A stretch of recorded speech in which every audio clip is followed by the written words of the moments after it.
Hey there, everyone. Ben again here. Just a quick watch review for you.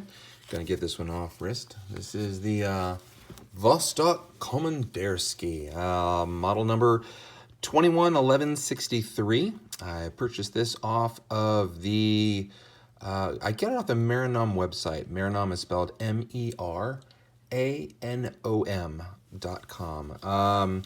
Take a look at it if you're interested in getting something that is a flashback to the old Soviet Union. So I got my official first version of these actually back in the 90s. I forget, there was some kind of a mail order catalog that was out there that had these, and I got it and somehow got lost in the process, but I really liked it. So about 2 years ago, I bought this one again, and as a former submariner, I kind of liked this little submarine that was on here, and I just want to give you a quick little review about this Komandirskie. So a few tech specs right off the bat. So we've got 38 millimeter on your width. One of the things that's kind of a bummer, you can see my strap right here is a little bit bulging, but this is only 18 millimeters on the lug width, which it comes on a really crappy, I mean, the crappiest leather strap well, leather in quotations there, strap that I've ever seen. So I switched it out and put on, this is actually a 20 millimeter NATO, but you can see that, like right here, how that NATO is kind of bunching up because, oh geez, it's just a little bit of a beater watch. It's a completely hand winding movement. Just a real quick note right here on the winding. When you take it out, you'll notice that the crown really flops around a lot. That's actually by design. It's a shock absorbing system that's set up so that if something does happen to hit the crown while you're wearing it, it doesn't damage the watch mechanism on the inside. So it does have a bi-directional bezel. It doesn't click at all. It's just kind of like rotates. It just kind of, goes out there and does that. So it does have a little bit of loom on it. It is what it is. It's nothing great. When you do wind it up, it lasts for about 36 hours, 40 hours, somewhere in there. So I just want to show you something real quick on the back of the watch, something that's a little bit different from other watches that are out there in terms of its case back.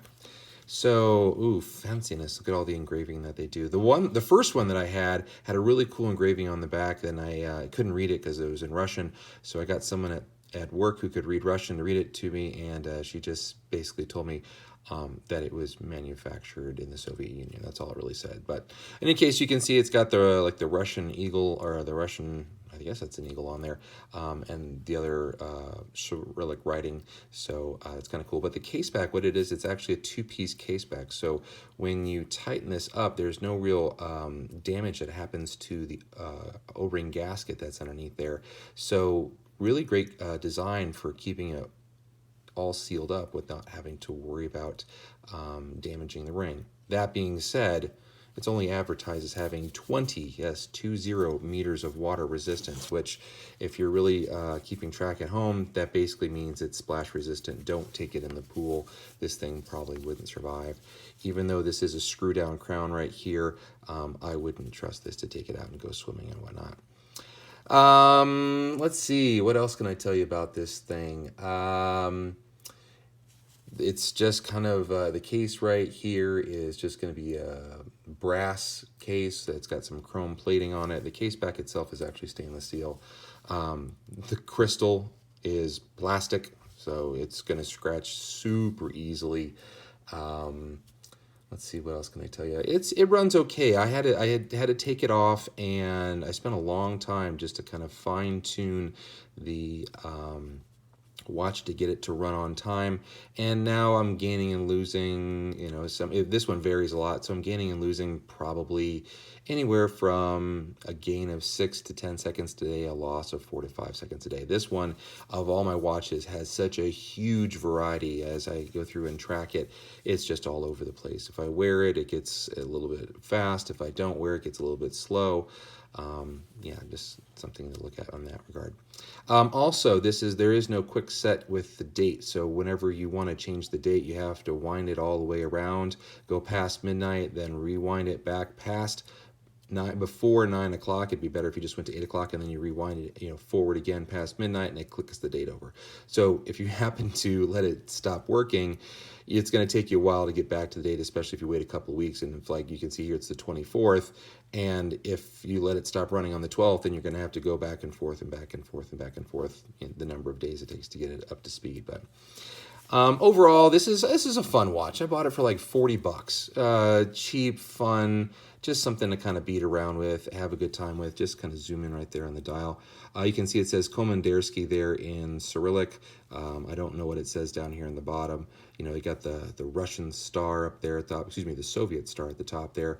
Loom is going to be on the hands, and then each of the dots that kind of go around there. It doesn't last very long. It's a few minutes. It's pretty weak. Yeah, like $40, what do you expect?